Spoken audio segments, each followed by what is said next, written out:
Judy was boring. Hello. Then Judy discovered ChumbaCasino.com. It's my little escape. Now Judy's the life of the party. Oh, baby, mama's bringing home the bacon. Whoa, take it easy, Judy. The Chumba life is for everybody. So go to ChumbaCasino.com and play over 100 casino-style games. Join today and play for free for your chance to redeem some serious prizes.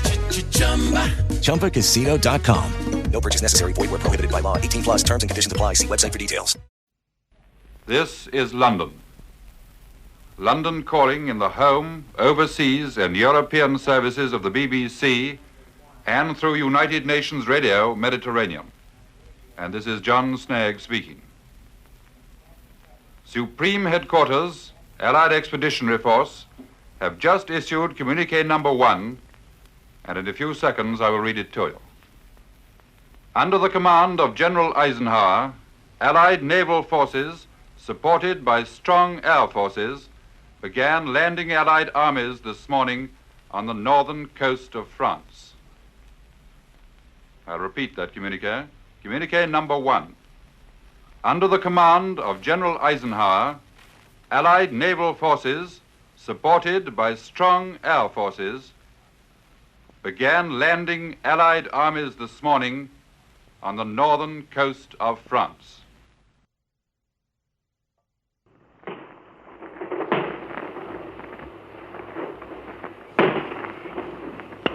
I'm lying down at full length here in the cornfield. Just in the hedges around me, I can see many men taking shelter behind the banks wearing their steel helmets, while this terrific barrage goes on around us.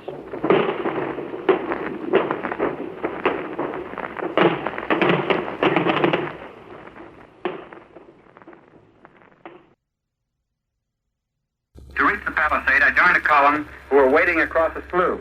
The water came nearly to their armpits, and they had to hold their rifles and equipment over their heads. The water was rather warm, but the bottom was a slimy mess. When a man got to the far side of the slough, he would always stop in a maddening way, holding the rest of us up. We shouted angrily, but when we got there, each one of us stopped too. The reeds on the far bank were loaded with mines. One man lay at the top of the bank dead. The mines had been marked with bits of paper, and soldiers at the top advised just how to climb so as not to venture into dangerous ground. There were more dead men along the narrow path which led up the palisade. Suddenly a voice said, "Watch yourself, fellow, that's a mine." A soldier sprawled on the bank was speaking. He had one foot half blown off. He'd stepped on a mine a short time earlier.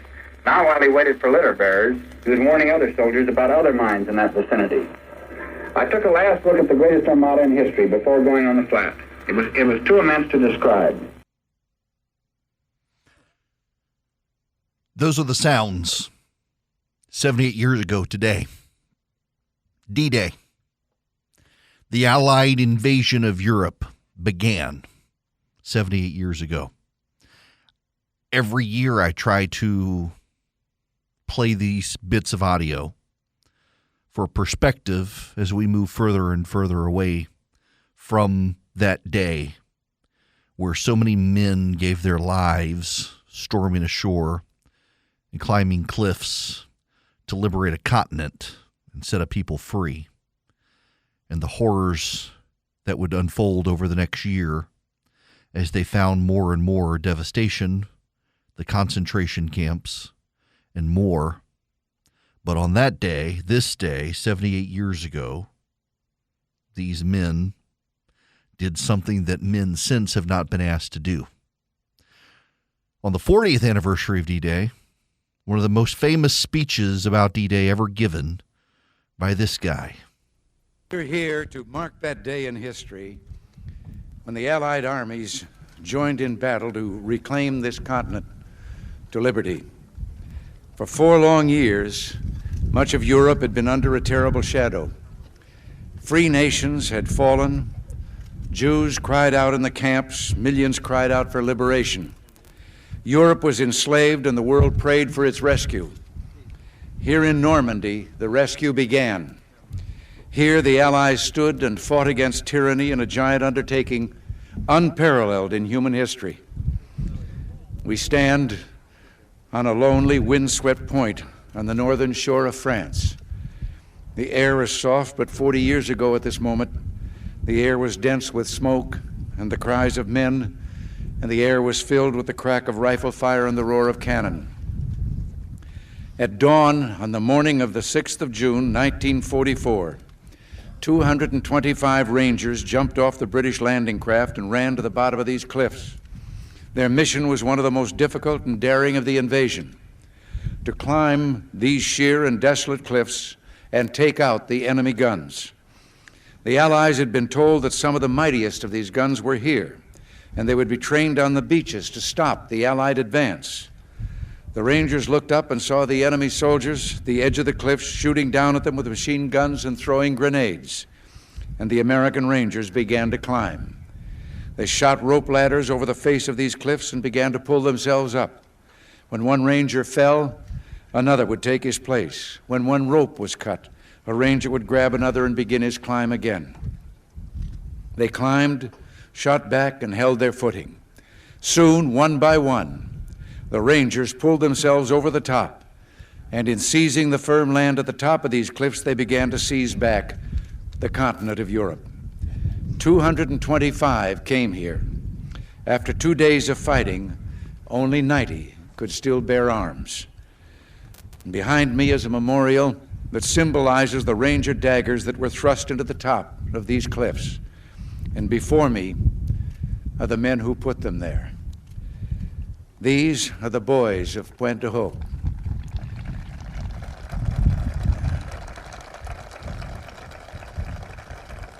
These are the men who took the cliffs. These are the champions who helped free a continent.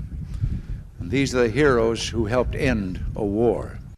That was Ronald Reagan in 1984 in the midst of his re-election battle against Walter Mondale. The whole world paused for that 40th anniversary. The whole world paused there and went to the beaches of Normandy and to Pointe du Hope, where the Rangers climbed up those cliffs to stop those guns. If you've never been there, it is awe-inspiring. It is immense. And if you go to the cemeteries, you will see the crosses and the stars of David. And you will see the names of the American soldiers. And they have this goldish black text carved inside the white crosses. And what actually happens is, for Memorial Day, French volunteers go to the American cemeteries and they take buckets of sand from the beaches of Normandy and they rub them into the crosses. And that sand is what then colors the letters of the names of the dead. We are in profoundly unserious times. And there's danger swirling all around us. The Russians, the Chinese, the Iranians. Here at home, the collapsing Mexican state beneath us. There's a massive migrant caravan now walking north to the American border to overwhelm it. And here at home, instead of storming beaches to set men free, the left are storming cultural institutions to fight a war on pronouns. These are profoundly unserious times. But Americans have risen to the occasion so many times in history, so often in history.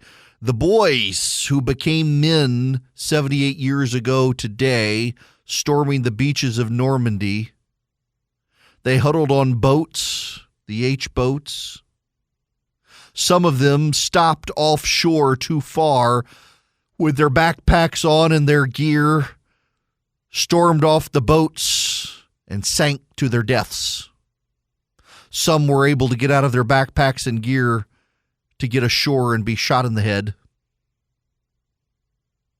And still others continued to move, continued to advance, continued to fight, continued to proceed onto the shore and the sand to storm a continent, to fight evil, to win a war, to set a people free, to return home, to start families, build lives, build American corporations, build American small businesses,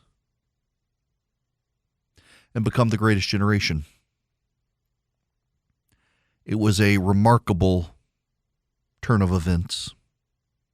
It was a remarkable time in history when the United States, which had tried to stay out of the war, wound up going into the war, wound up taking the side of the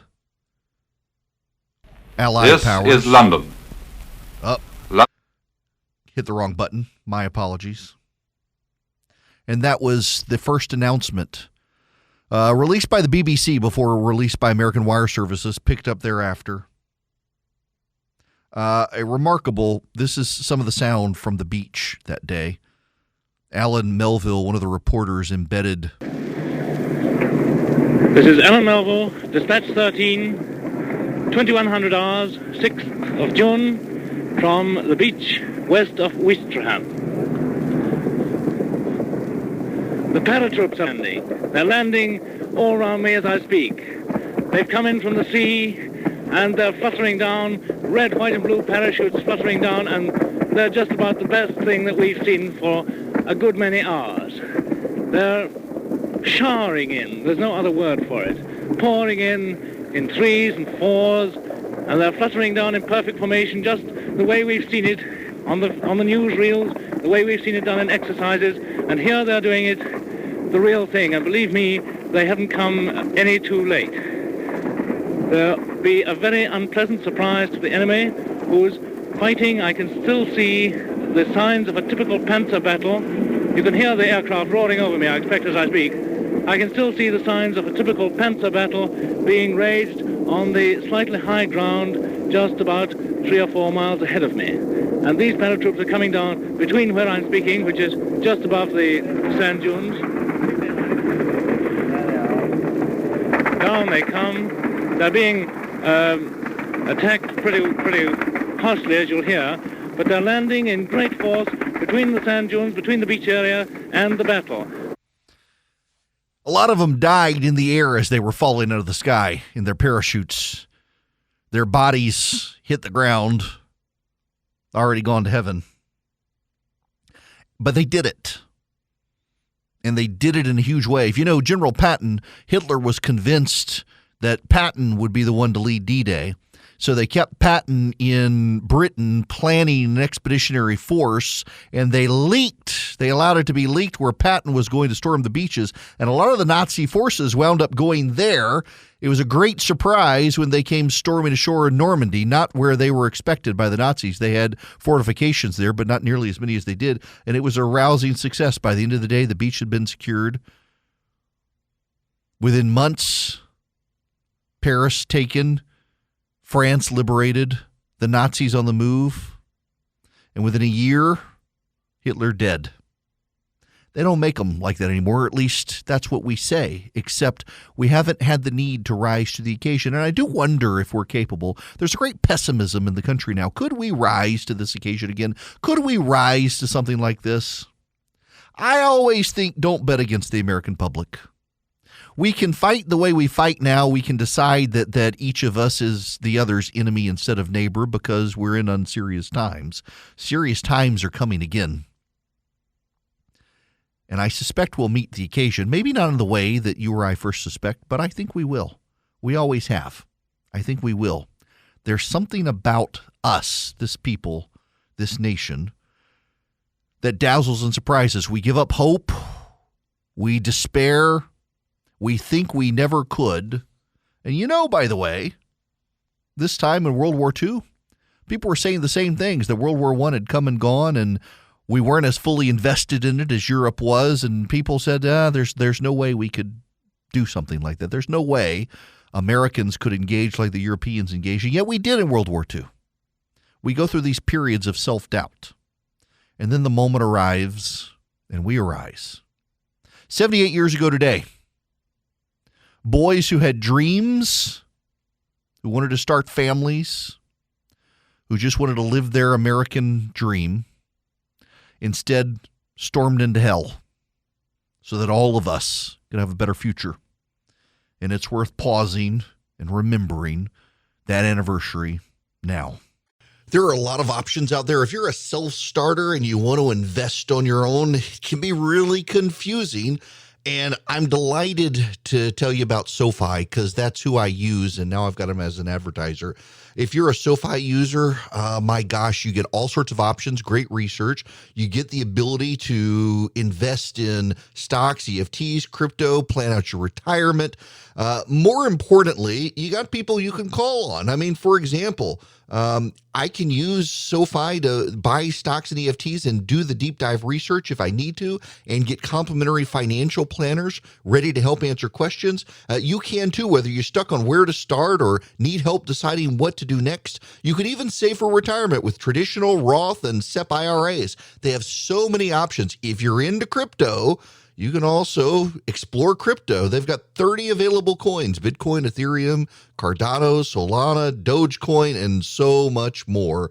But more importantly, they've got the number one ranked automated investment tool, their robo-advisor. It takes the stress out of building and managing a diversified portfolio without having to pay a bunch of experts to do it. I really like SoFi. Y'all, I've tried, you name it, and I probably tried it, and I settled on SoFi and think you will like it as well. Cut through the jargon, make investing easier with SoFi. Visit SoFi.com/Eric to learn how you can win up to $1,000 in stock when you open an account. That's SoFi.com/Eric.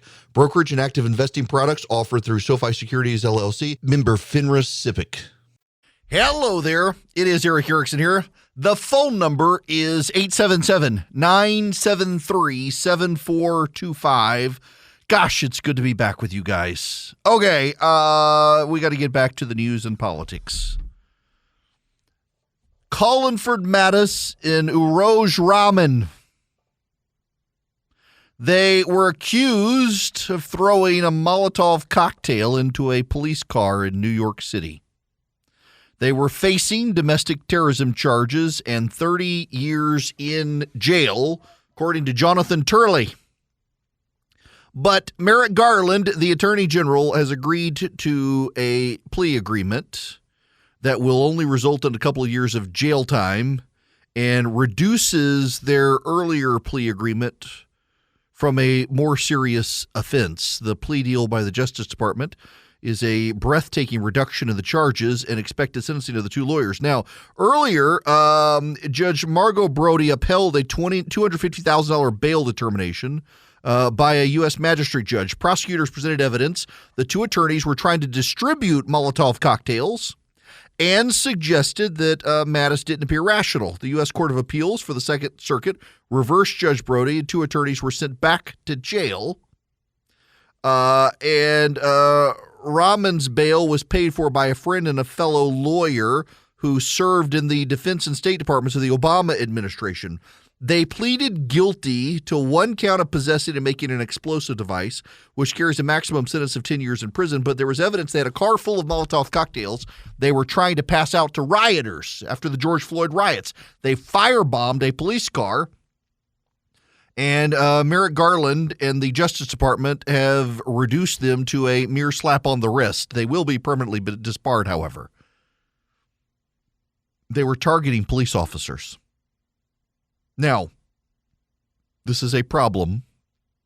There is a crime problem the Democrats are going to have to deal with. And I want to talk about that crime problem when we come back, because there's a series of stories, including a rising politician, Rick Caruso, whose name you need to know. A fascinating story out of California, this guy. Before we get there, though, I gotta turn closer to home here and talk about a story in my backyard, which is making national headlines. So last year, very predictably, the governor of Georgia, Stacey Abrams, had one of her political groups start paying the medical bills of people in Georgia, Alabama, and a couple of other states.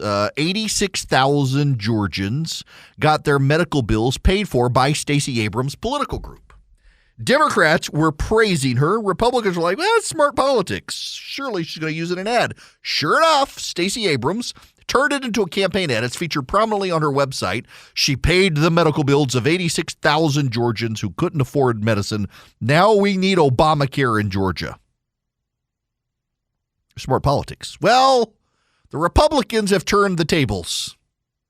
They're giving $25 gas vouchers to people in a Democratic part of the city of Atlanta, highlighting how Raphael Warnock, the most endangered member of the U.S. Senate, has done nothing except go along with environmental extremists who want to raise gas prices. And the Democrats are spitting mad. They're screaming things like, they can't pass out water at the ballot box, but you're allowed to pay for gas. This is bribery. They were perfectly fine with Stacey Abrams paying people's medical bills. But God help you if you want to pay for a poor person's gas. They're screaming about the Republicans. They've got lawyers involved. The GOP, by the way, they're on safe ground. They're not making it in condition to register to vote or for ballot access or the like. They're just giving people gas vouchers. And the Democrats are furious about it. They're squealing like stuck pigs.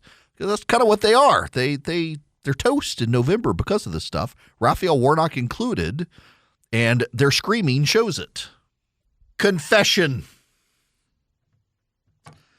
I love you guys. And I'm so glad. I loved vacation. I love my family.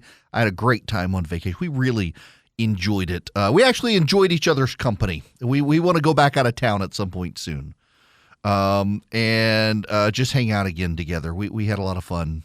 And I love you guys, and I love my job. But it's June 6th, 2022, which means it's WWDC. It's the Apple Developer Conference. And I mean, they're doing the keynote right now. And I'm trying to entertain you guys while also out of the corner of my eye watching the goodness unveiled in Cupertino. And it's very hard to multitask. I mean, my goodness gracious, they got a new MacBook Air coming out, y'all, with the M2 chip. Today, they're unveiling the M2 chip. None of you care about this, but I care greatly. And because it's my show, I feel obligated to point this out. All right, before Charlie sends me an angry email. Okay, we got to talk about crime. The Democrats have a crime problem. It actually is a real problem for the Democrats in ways you may not be able to anticipate. Believe it or not, this is the headline from the New York Times. Democrats face pressure on crime from a new front, their base. Now, God bless Alexander Burns. He's gone to Baltimore.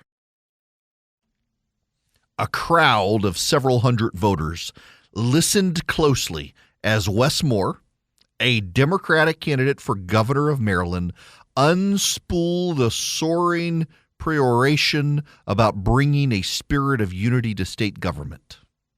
Introduced by a sparkling drum line and a row of local dignitaries on a bright and windy Saturday, Moore promised to deliver a better quality of life for East Baltimore on issues from education to personal safety.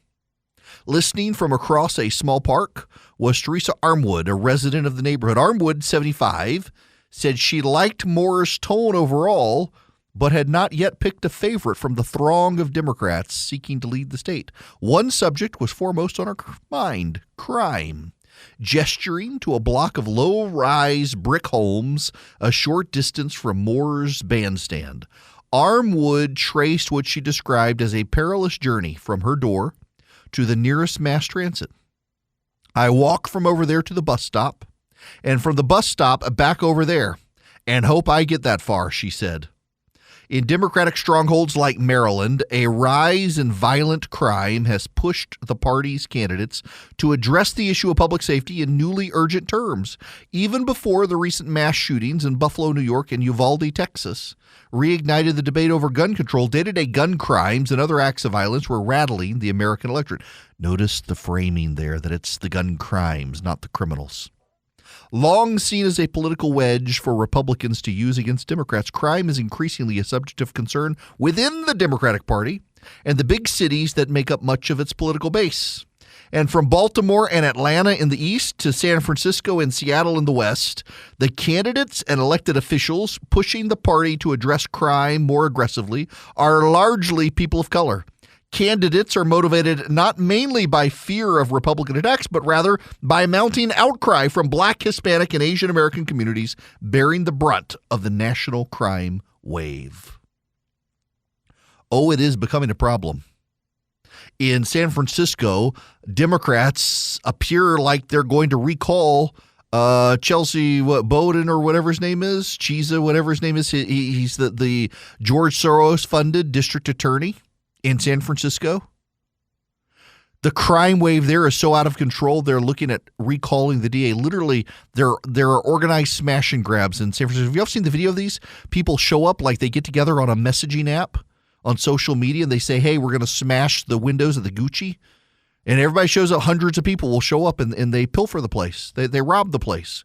Walgreens and CVS's are shutting down. Targets are shutting down. Other big box stores shutting down because of shoplifting is out of control. Now the Philadelphia Inquirer has this. Philly gun arrests are on a record pace, but convictions drop under DA Krasner. That's the headline. As Philadelphia's gun violence has surged to unprecedented heights, two troubling trends have quietly kept building. Thousands more people are being arrested for carrying guns illegally, but their chances of being convicted in court have fallen by nearly a quarter. That conundrum now drives a debate between the Philadelphia Police Department and the District Attorney's Office over how to stem the flow of illegal guns on city streets and ultimately how to slow possible violence by those who wield them. In 2021, police are making arrests for carrying an illegal gun on a pace nearly 3 times that of 2017. If the current pace continues, police will make more than 3,000 arrests this year for illegal gun possession, by far the most on record. Meanwhile, people accused of illegally carrying guns have seen their chances of getting convicted plunge from 63% to 49%. Put plainly, people accused of carrying illegal guns have had better than a coin's flip chance of getting their case in court, of beating their case in court. The Inquirer analysis looked at cases where the most serious crime was a violation of the Uniform Firearms Act.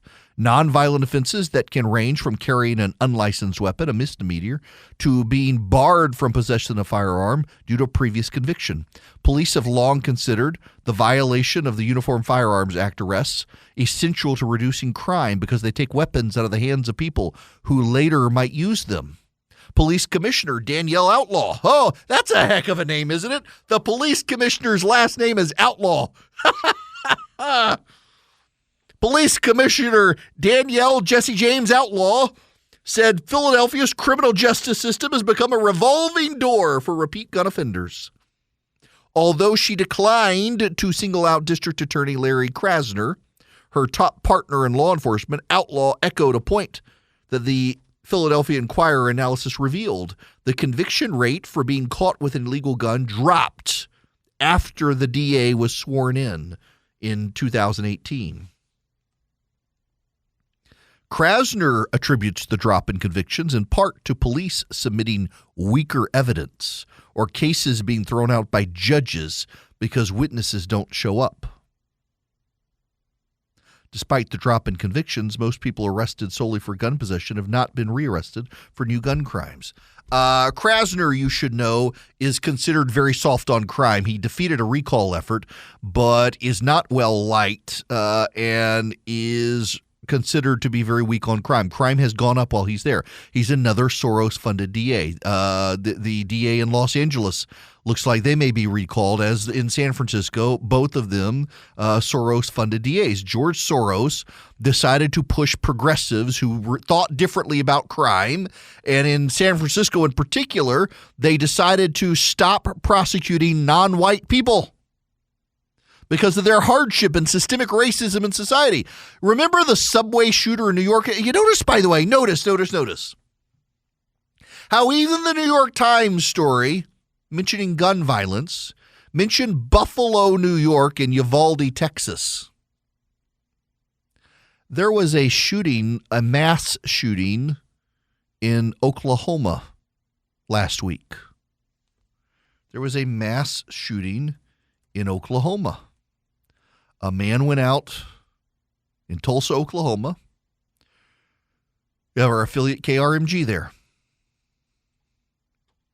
He went out and bought a gun and killed 4 people and himself a few hours after buying his gun.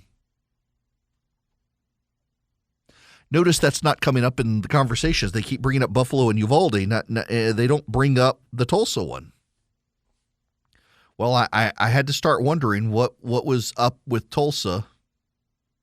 If there, I mean, that's the impressive. I mean, honestly, if you're focused on you want gun control, you would think the fact that the guy bought the gun and shortly thereafter committed a shooting for killing his surgeon, Dr. Preston Phillips, and 3 other people before fatally shooting himself. You would think that they would focus on that. You would think they would highlight that. He was from Muskogee, 45 miles southeast of Tulsa. He had back surgery. He was in chronic pain thereafter. He bought an AR-15 style semi-automatic rifle at 2 p.m. Wednesday. Also had a .40 caliber pistol that he got from a pawn shop on Sunday. According to CNN, both firearms were found at the scene. Seems like that would be a compelling story. Except, you see, the only thing that I can figure out that keeps this from being lumped in with all of the other stories about mass shootings is the race of the shooter. Don't like to be that way, by the way. I don't like to say that, but it's just shocking to me that here is your textbook case of, the left wants a waiting period, a 72-hour waiting period to get your gun after you've bought it. This is the perfect case to use that, and yet they're barely mentioning it. They moved on from it rapidly, and the only thing I can think of is that this was a black shooter. Should very much like the subway case in New York. That guy, the subway shooter in New York, remember the subway shooter earlier this year? He went in, killed a number of people in the subway. He was black. The media moved on from the story within 24 hours. They were gone. The story had nothing to do. And by the way, you want to know the punchline, well, for lack of a better word, I shouldn't say punchline given a shooting, but the kicker in that story is that the guy should have never been able to get his gun, but the weak-on-crime DA in New York refused to charge him in a previous case with a felony, and so when they ran the background check, he had not been convicted of a felony when he could have been, and so he was able to buy a gun and do a mass shooting. Had they not been soft on crime, that guy would have never been able to get a gun. The Democrats have a problem. And the left, the media, they can't understand why guns just aren't that big of an issue for people. They can't understand why the left can't advance the issue. Here's Chris Christie on this issue over the weekend with George Stephanopoulos. Here is despite the fact there's broad public support for gun control, people don't really vote on it. No, they don't. And I think, George, that politicians over the course of time in both parties have learned that fact. And so while you hear Democrats say a lot, Chris Murphy was saying this week, and I think he's genuinely trying to get something done, in the end, everybody knows this is not a make or break issue. And you look at the polling that, we'll be talking about in our show later today, it pops a little bit after an event like this. But again, people are going to vote on inflation. People are going to vote on gas prices. They're going to vote on crime, broadly speaking, but not necessarily on this one issue. They're not. They don't. In fact, as much as people say they want gun control, when you probe the individual options, none of them are very popular. Crime is going to have ramifications in November, but it's not to advance a gun control agenda. It's going to get Republicans elected. Rick Caruso is a billionaire mayoral candidate. Snoop Dogg is backing Rick Caruso. Jay Suarez, Hollywood super agent, is backing Rick Caruso. Rick Caruso, until about 6 months ago, was a Republican. He switched to the Democratic Party and is running as a moderate and may win without a runoff. Peter Hamby used to be at CNN with me, now at Puck News. Los Angeles is one of the bluest metro areas in the country, but the mayor's race this year increasingly feels like Rick Caruso's to lose. The billionaire real estate developer is running what amounts to a law and order campaign in a city grappling with a rise in violent crime and an intractable homelessness problem, far and away the top concerns for Angelenos of all races and income levels. Since joining the race in February, Caruso has spent more than $30 million of his own money on advertising promising to clean up L.A., a message that has vaulted him to the top of the field, even according to internal polls released by his rivals. Ahead of Tuesday's nonpartisan primary, Caruso's tanned and smiling face has been inescapable, showing up on screens from Brentwood to Boyle Heights. His campaign ads run between innings of Lakers and Dodgers games, during local news commercial breaks, before YouTube clips. The spots pledge in big bold font that he will not defund the police. Instead, he will increase police funding and hire 1,500 more cops along with 500 new sanitation workers to clean up the piles of trash on the streets. For the homeless, Caruso is promising to build 30,000 shelter beds in his first year in office, an audacious pledge that annoys his critics who wonder how he plans to pay for it and magically fix a human rights disaster that's vexed Los Angeles leaders for years. He's infuriating the Democrats because they know he's a Republican, and what infuriates the Democrats more is that so many Democrats in Los Angeles are going to vote for him because of crime. This is going to be a brutal year for the Democrats. You know, one of the organizations that's out there helping make this a brutal year for the Democrats and to preserve your Second Amendment rights is Patriot Mobile. They are funding the conservative movement. They're funding the pro-life cause. They're funding the Second Amendment cause. They're funding the causes you care about. That's what they do with their profits. They're good people. They need you as their customer in order to get it done, though. And the way you go to Patriot Mobile is go to patriotmobile.com/Eric, patriotmobile.com/ERICK. And you can move your business. You can port over your existing phone number or get a new phone number. You can get a new phone or take an unlocked phone to them. Doesn't matter. They want you as a customer, and they got great service. I was on a boat in the Atlantic Ocean, not far from the coast, mind you. But my regular phone no longer had service. My Patriot Mobile phone still had service. Yes, I've become the guy who has to carry two phones with me.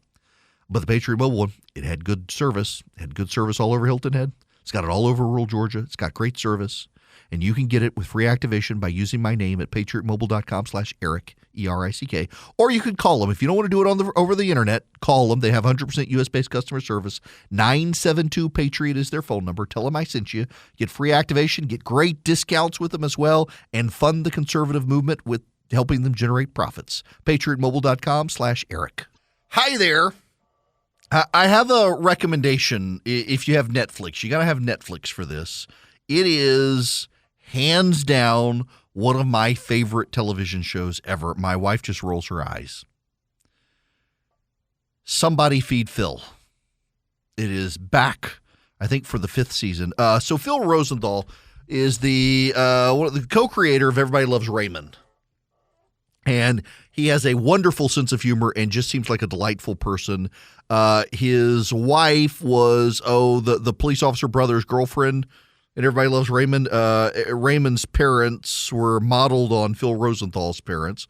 His mom passed away a few years ago from ALS. His dad died a couple of months ago. And Max Rosenthal, who survived the Holocaust. Phil Rosenthal, it is a delightful show. I wish he'd come through Atlanta. I would like to cook for that guy. He ate crickets in this last episode. But it's like my dream job outside of radio. He shows up in some random city in the world and eats his way through the city. All the little hole-in-the-wall restaurants and the fancy restaurants, and he makes friends with everybody. He's just a delightful person. This show brings me joy. It brings me actual joy to watch the show. He's just a happy person, and his happiness is infectious, and his love for food is too. And I just can't recommend it enough. Start at season 1 and make your way through. Phil Rosenthal, I'm so delighted. Somebody Feed Phil is back on Netflix. He used to have a PBS show. They've moved it to Netflix. It's a better show on Netflix. Bigger budget, better visuals. That and Chef's Table, my two favorite things on Netflix. The other reason I keep my Netflix subscription. Lucky Land Casino, asking people, what's the weirdest place you've gotten lucky? Lucky? In line at the deli, I guess? Aha, in my dentist's office. More than once, actually. Do I have to say? Yes, you do. In the car before my kids' PTA meeting. Really? Yes. Excuse me, what's the weirdest place you've gotten lucky? I never win and tell. Well, there you have it. You can get lucky anywhere, playing at LuckyLandSlots.com. Play for free right now. Are you feeling lucky? No purchase necessary. Void where prohibited by law. 18+. Terms and conditions apply. See website for details.